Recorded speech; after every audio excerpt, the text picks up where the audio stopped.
I've had great teachers. They have truly shaped me into the person who I am today. I like social studies. That's probably my favorite class.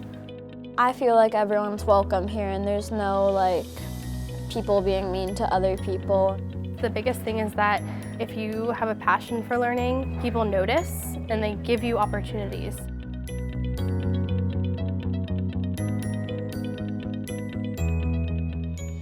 Both of my kids like going to school. They've had some really wonderful teachers. My fourth grader at IAA took part in a play, Equally Ever After. And it was about social justice. This play was the single greatest academic achievement that I've seen the Burlington schools produce. But it was also just something that Felix really enjoyed being a part of, and I think he felt empowered by it. That's something that my wife and I could not have given to him.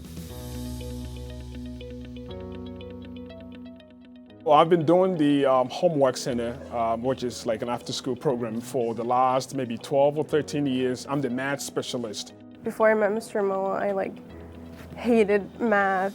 I spent a lot of time with him learning math and building connections. He taught me a lot of things that are not just related to math. I think it's very important that we all send the kids the same message that we care about them, we want to support them regardless of whatever situation they find themselves and help them get to wherever they want to get to. And that is tied directly into equity, making sure that every student, not just the ones that are most vocal, have the most privilege to be able to have connections with their teachers, with admin.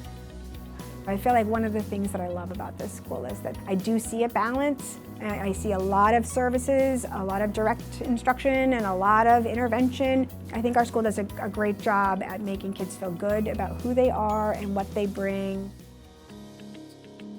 We take students outside of the building and we use the City of Burlington as both curriculum and classroom.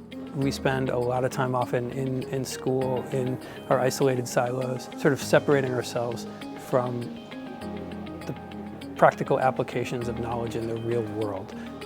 I think the students walk away with a much better understanding of how the world really works. It's not just sitting in a classroom looking at a screen or reading off a textbook. In the fall, I'm going to UVM and hopefully joining the rescue squad. And I'm hoping that from the things I learned from the tech program, I'm a better candidate. He did his drawing of the kids at their cleanup station.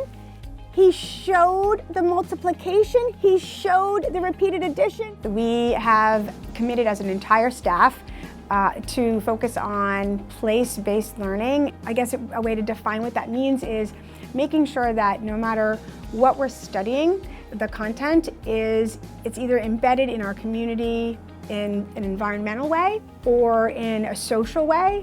We do a lot of recycling here in Miss Brockway's class. She has a 4th grade class. She assigns people to go around to different classrooms and check in their compost and their recycling and in their trash to make sure all the classes are doing stuff the right way. We do a lot of focusing here on managing waste, but it's so much more than that. We only ever get one world and we don't want to waste it with filling it up with trash and stuff, even if our little school can make a big impact. Mine is hard to love. Over. You know, every year I get 1 or 2 emails where kids are saying, Mr. Moore, you cannot believe how you've impacted my life. Thank you for being caring. Thank you for being respectful. And that kind of reinvigorates me every single day. I get up and I'm like, wow, I can do this. I guess I'm just realizing how thankful I am. I have no doubt that it's the teachers and the schools and all the opportunities I was given that allow me to be able to pursue all of my passions right now and are the reason that I'm going to a fantastic school and able to have such a bright future.